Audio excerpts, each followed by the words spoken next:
Hey there, welcome back to the pod. Game three of the Blazers preseason right now, and thankfully for all our mental health, they are beating Ulm. What was the name, Riley? Ratio Garden? Ratio Farm. Oh, Ratio Farm Ulm. I don't know The- what that. I You don't know just what. got ratioed on Yeah, I don't know pronunciation. what a ratio farm is. It sounds like some crypto bullshit or something. It's like where they mine bitcoins, I think, something along those lines. It's But German, so I could say there's worse things that they could be doing. But Blazers are winning right now. They're up 20, which is a good sign considering they're a professional basketball club. And I don't know what Ratio Garden is. But yeah, it looks like the guys are doing work. Tamani Kamara is really, I feel like he's stepped up a level. Looks like he's stepped up a level so far. Scoot Henderson playing better than he did in his first game. That's all we can really ask. First game of the preseason, which was not pretty. But yeah, the we can't like Colton, you said earlier. What'd you say about not being able to watch it?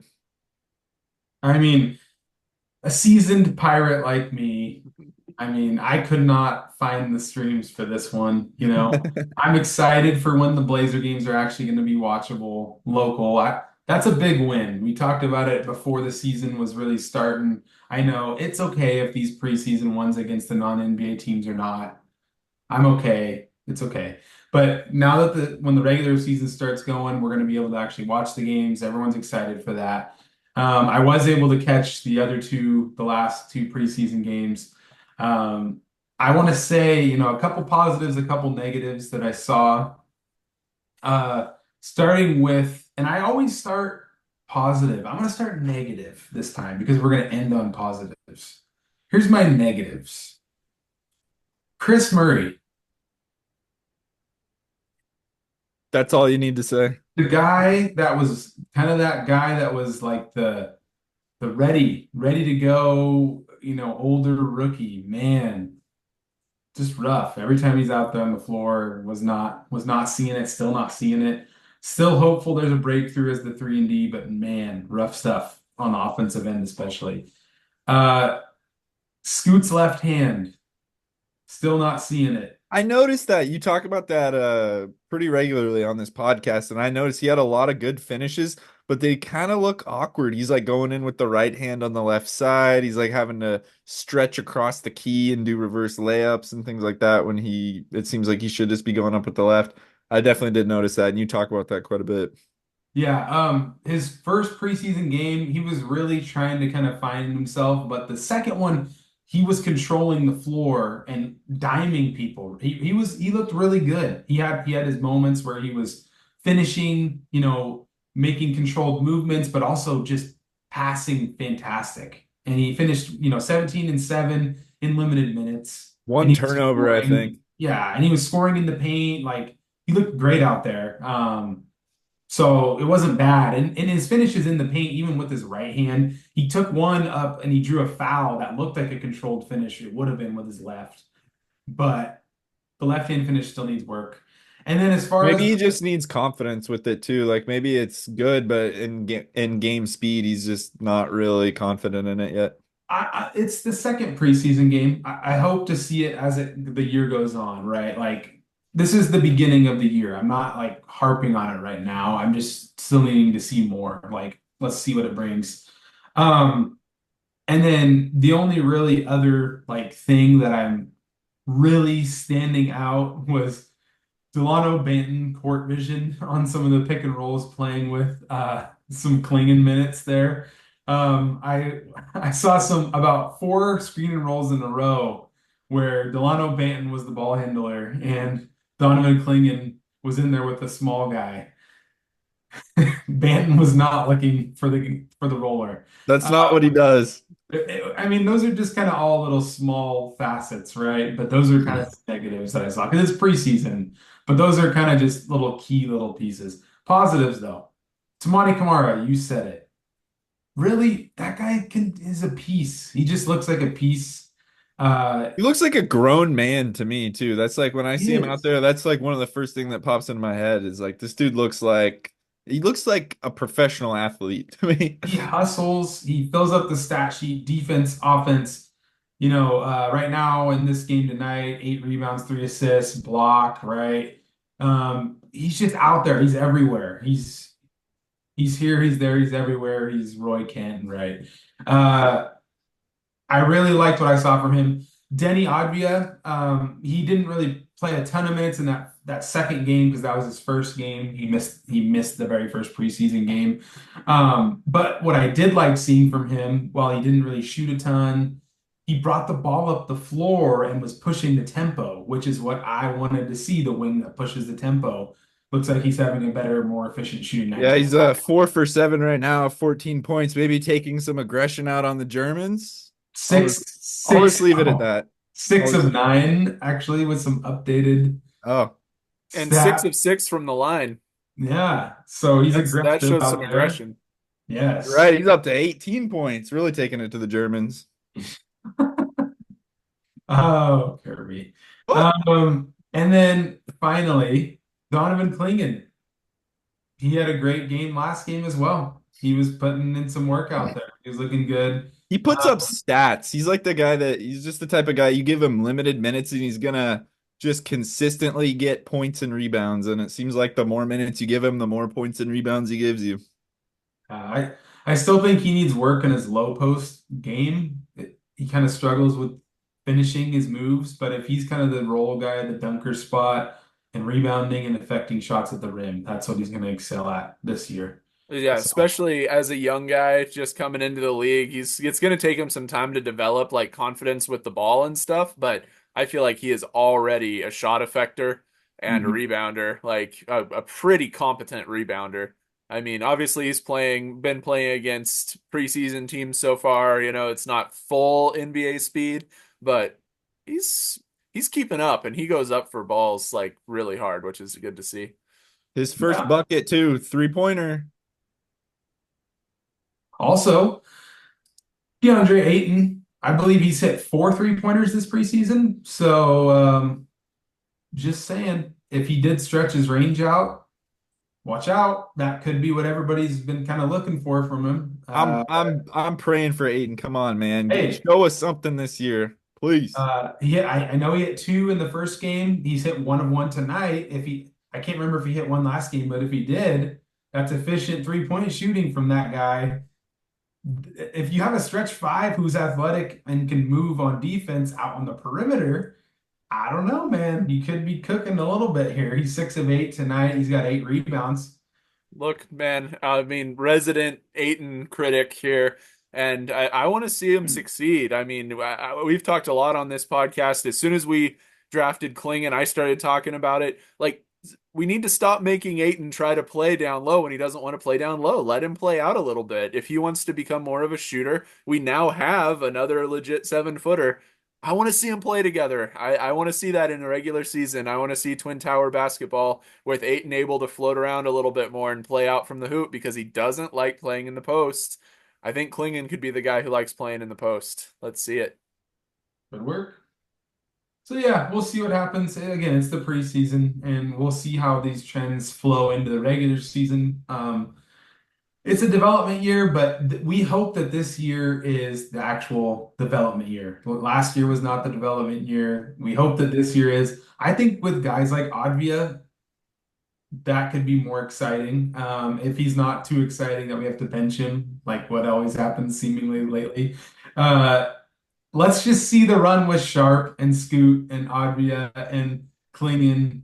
Let's see run with all those guys. Let's see the core kind of solidify. That's what all the Blazer fans want to see. I And I guess that's a negative you didn't mention is no Shaden out there during preseason, which is a bit of a bummer. I think we were all disappointed with that, but hopefully he gets healthy soon and is ready relatively early in the season and gets a chance to get some momentum and some minutes behind him.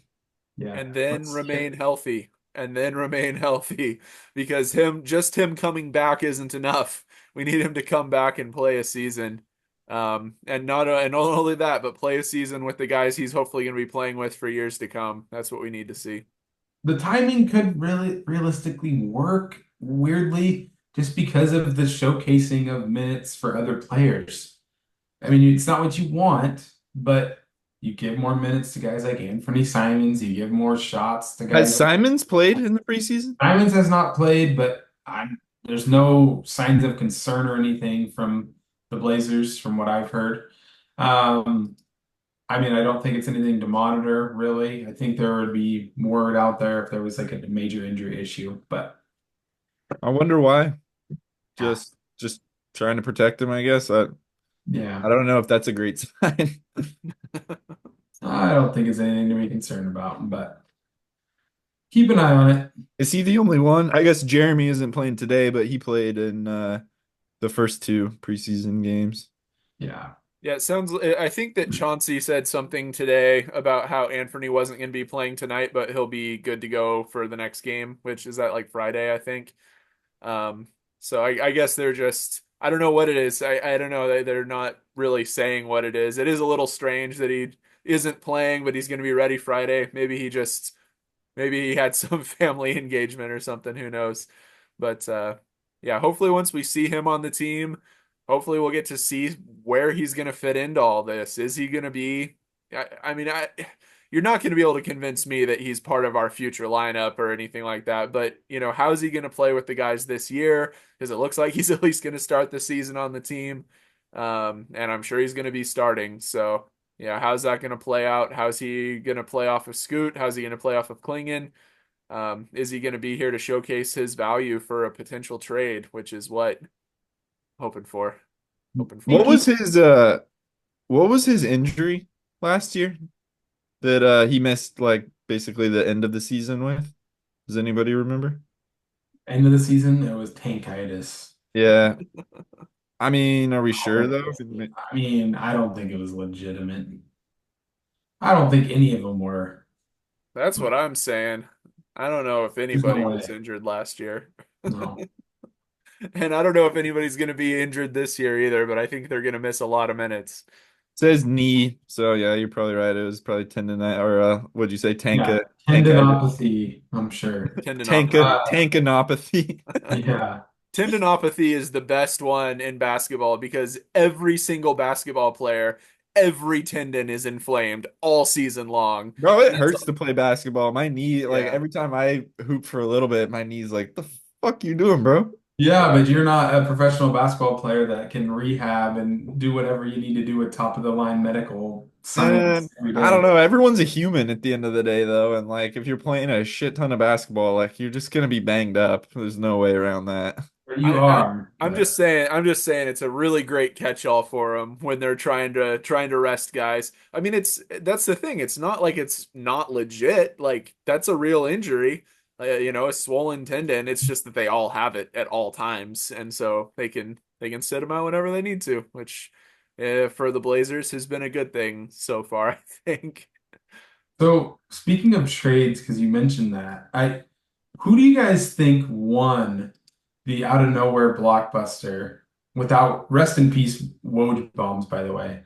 Who do you think won the blockbuster of the Cat and Randall swap? The Knicks. I think that's. I don't even really know if there's much to debate there. Randall is unproven at best. I think. Yes, that's like he's like a boat anchor in my opinion. I mean, he is. He takes a lot of shots. That's one thing about him. To be effective, he has to. He's a guy who shoots the ball a lot, and I don't know if that's really what they needed. But I mean, everyone that I heard talk about that trade said that Minnesota did it for financial reasons, and I don't really go super deep dive into that or pretend to know what that's about. But I mean, I thought for the last few years that there was eventually they were gonna Minnesota was gonna have to decide between Edwards and Towns. There was like kind of a it seemed like some unease between them and a little bit of a power struggle at times. But it seems like last year they figured it out and they had a great year and a deep playoff run. They beat the defending champs, almost got to the NBA Finals. So it's a bit of a puzzling move, but for the Knicks, man, I they're deep. I was trying to remember all of the pieces that they added this offseason, and with their, real good playoff run they had last year, adding the players that they did, as long as Tibbs doesn't run them all into the ground, they should have a chance for another deep playoff run. Yeah, it'll be really interesting. I mean, like the only thing that I can say, because I totally agree with everything you just said, I think Karl Anthony Towns is the better player than Julius Randle. I think that Minnesota took a step back. And if it's just for financial reasons, I just don't get it. I mean, like, are you trying to win a championship or are you not trying to win a championship? Where are you in this building process? Like, all that you just did is show your budding superstar that you aren't willing to put money behind a serious run because he knows, Ant knows that Julius Randle's not going to be the guy that carries him to a title. It's going to be on him. It's going to be on Ant. And I just don't know that he's ready to be like the only guy. And honestly, I don't think he's going to enjoy playing with Randle all that much. I mean, like, just because of some of Randle's, like, he's shown some signs of like attitude issues or kind of getting down when he is confronted with confrontation, he kind of retreats rather than like comes up to meet it. That's not going to work very well with Ant. So I don't really think that's going to be a great match, but I will say that, the one thing that could help them is sometimes people just need a change of scenery. Maybe he just needs another chance somewhere new. I'm hoping so for him, but I don't see it happening. I think New York kind of fleeced him in that deal, and I think New York's got a much better chance moving forward. DiVincenzo's upset. It was fun Yeah. watching him scream at Tibbs on the bench the other night while he was shooting free throws. I don't know if you guys saw that, Rick but Brunson too. I think he was like jawing at him a bunch after the game. I do have one other thought about this before Colton, you can take over if you're finished, really. Nas Reed, I feel like that might be the linchpin in all of this, what this is going to mean for him. I mean, at times he looked better than Cat last year in the playoff run. There was times where they put him out there, and when Cat was, having a horrible game, which he had a few of those in the playoff run, they threw Nas Reed out there and he like completely changed the momentum. Such a big dude, legitimate three-point shooter. I think he might be better than Julius Randle. Yeah, that'll be interesting to see. I agree, really, with both of what you guys said. I do think that Dante is a bigger piece than really like just a throw in. He'll definitely help them in the backcourt a lot.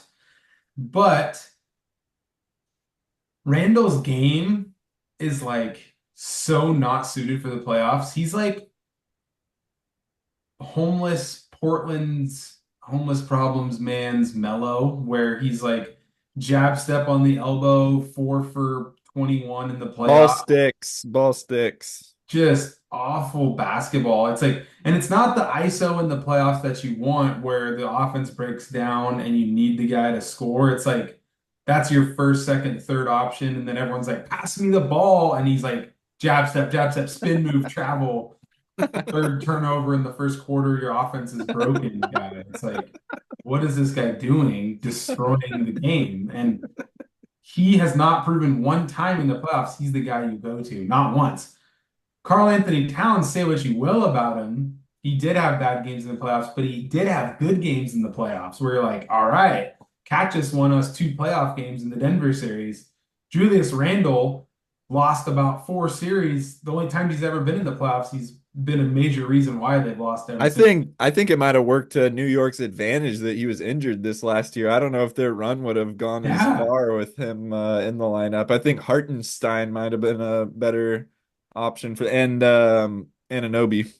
they just needed more offense, efficient offense. And so you get on New York's lineup, man, you and later, we can do a video with our playoff predictions. We'll probably have to do that soon. Really, this regular season's coming up. Maybe our next video. Um, New York could be a top 2 seed, which is like crazy, but their team is stacked. they have the Villanova minus, Dante show. And then you go down their lineup, they have OG and Cat. Did they Wow. retain Hartenstein or did they lose him? He went to OKC, did he not? Yeah. Yeah, you're right. But they have Mitchell Robinson But they still. have Mitchell Robinson, Cat. I mean,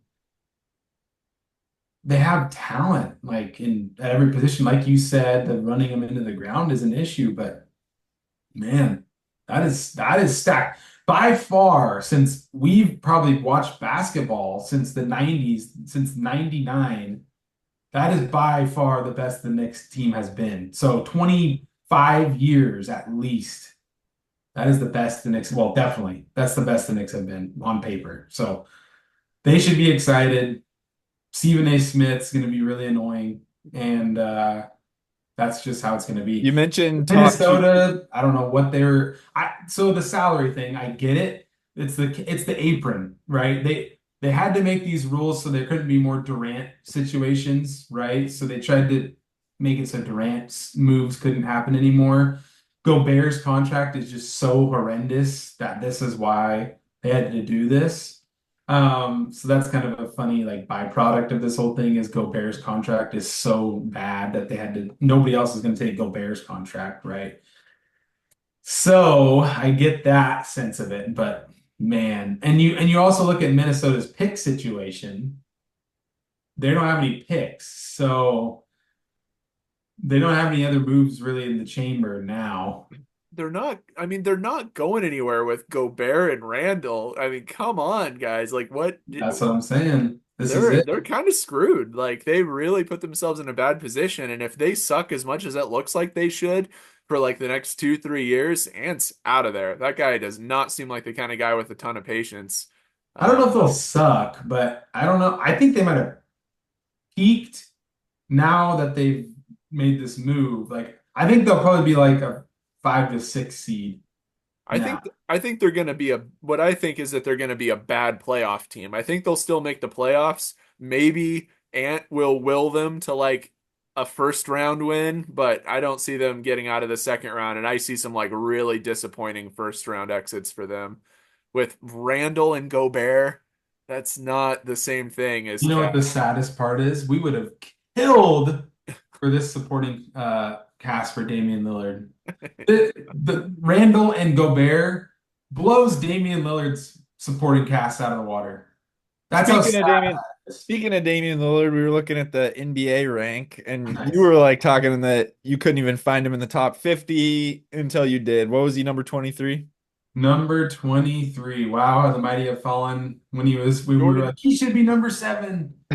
I think that man, we've said this a lot of times on this podcast. We've been saying it for 10 years. I think they might be sleeping on Dame.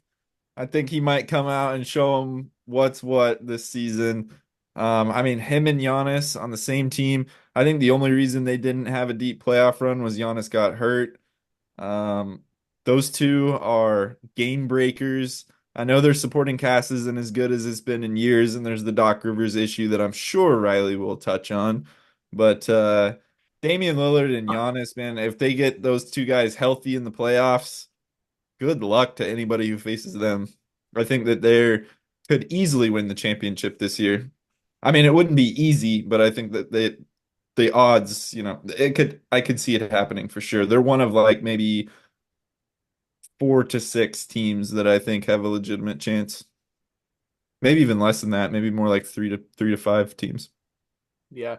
Anyone who thinks that Damian Lillard is like washed, I think is fooling themselves. I mean, it's still Damian Lillard. He had a terrible year last year. We talked And about then he that. dropped 35 in the first half of the playoffs Yeah. in the playoffs game or whatever. I mean, he was still just breaking games open.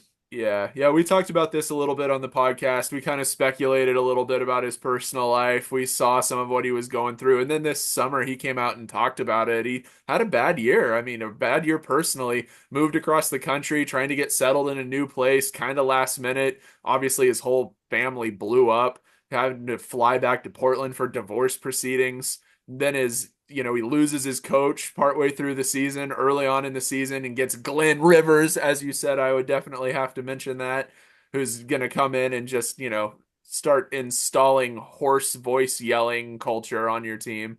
And then he loses his superstar running mate. I mean, that's a terrible situation to be in.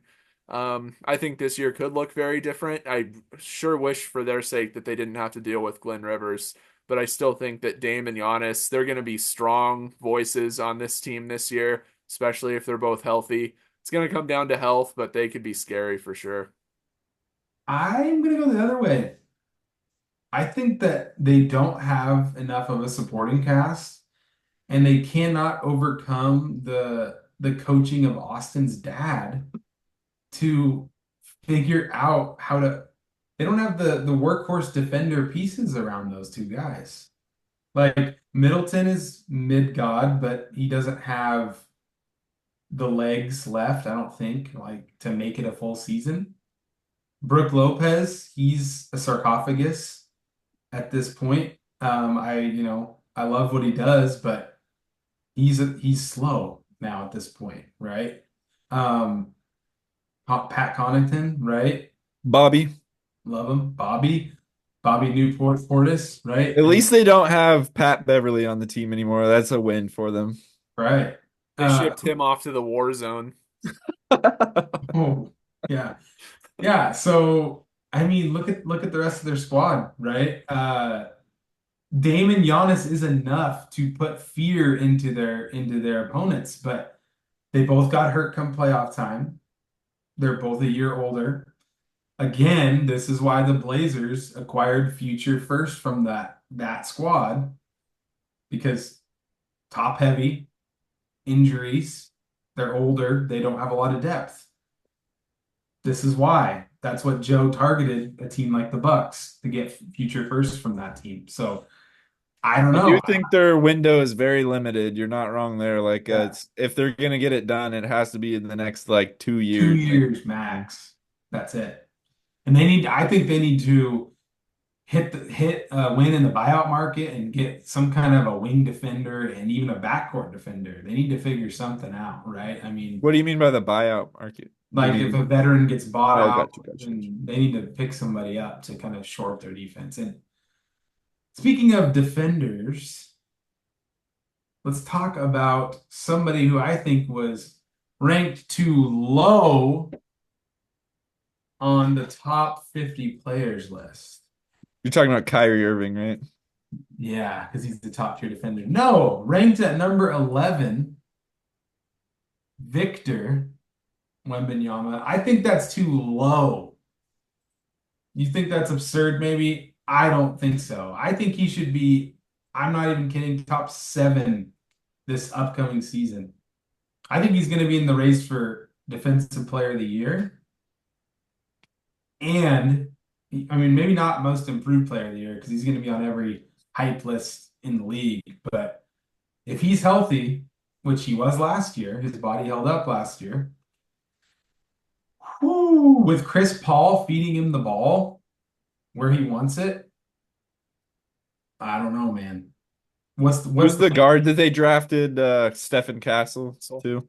They what's the added a few pieces around him. I think, like usual, it's gonna matter how the team does, and if they have the same kind of, you know, competitive level that they had last year. I don't know if he's up for those awards, but maybe the hype train carries him through. I'm not sure.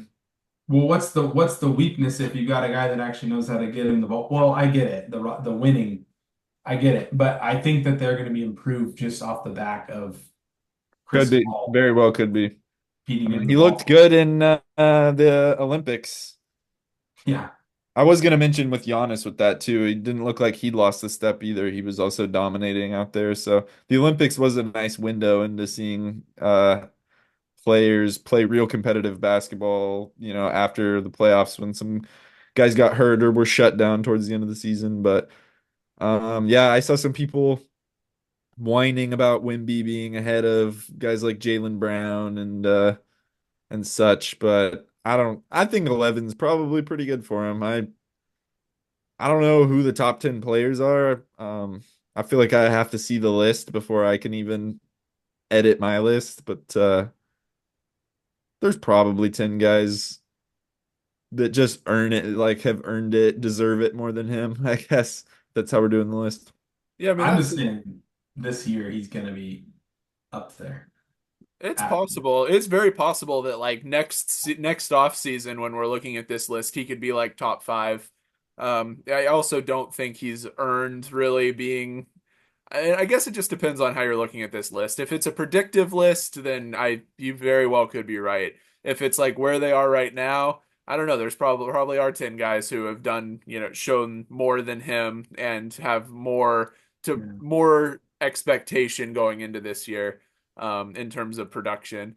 But yeah, I mean, maybe Chris Paul's a little bit of a double-edged sword. I mean, he's definitely going to get him the ball in the right places, but he's also not necessarily a proven winner. So as far as the winning thing, they're going to win some regular season games, I'm sure, off the back of his experience and everything, which is probably what they need right now.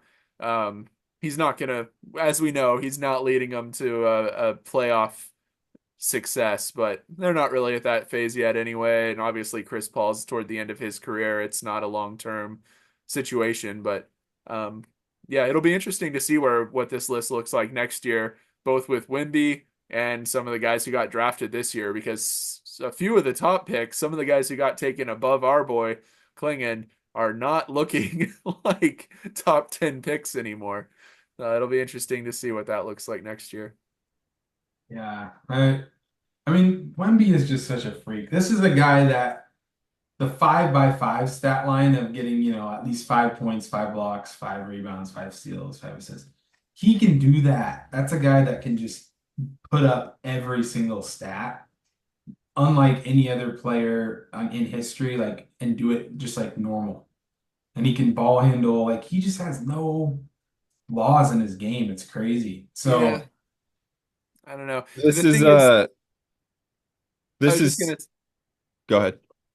I was just gonna say, if it is just like 5 by 5 though, like that is super impressive. It's a really like kind of amazing thing to watch happen. But I don't think that that alone is enough to make him like a top 10 guy, even I'm if just he's doing using it him as like an regularly. example. But yeah, go ahead, Kirk. I was just gonna say CBSSports.com did their top 100 players, which is liable to be different from ESPN, and it is because they have Wimby at number 12 below Anthony Davis, who's number 11, which is a wild decision. Then the top 10, Anthony Edwards, Kevin Durant at number 9, LeBron James at number 8, Jason Tatum at number 7, Stephen Curry at number 6, Joel Embiid at number 5, Shea Gilgeous-Alexander at number 4, Luca at number 3, Giannis at number 2, and the Joker at number 1. So it's kind of the classic who's list of NBA superstars, guys that are real proven up in that top 10 list. I don't think there's too many surprises there. Anthony Davis at 11 is wild to me, though. I don't really get that one. I'd- I'd I'd be okay putting Wemby above Davis, at least as far as what I'm expecting this year. But out of those top 10, I can't think of anyone I'd drop out. Definitely not three or four guys I'd drop out to get Wemby in there, I don't think. You yeah, I don't, wouldn't to be you honest wouldn't with you, I put don't know about Bronny up Durant there? either. What? You wouldn't put Bronny up there? Oh yeah, we didn't touch on that. I don't know about Durant either. There's a few of these guys on here that I don't know. They're there because their name value. I mean, they just bring so much to the league as far as revenue, and their skill sets are still good, but I don't really know what Durant or Anthony Davis has proven in the last like 3 years or so. It's just playoff exits pretty much. Yeah. We'll see what happens. I think it'll still be a good year because to me it feels like there's probably in both conferences a lot of teams that are competing and it doesn't feel like maybe in the East there's like a couple top tier, but in the West there's a lot of like muddled who's gonna win, right? That's what I like.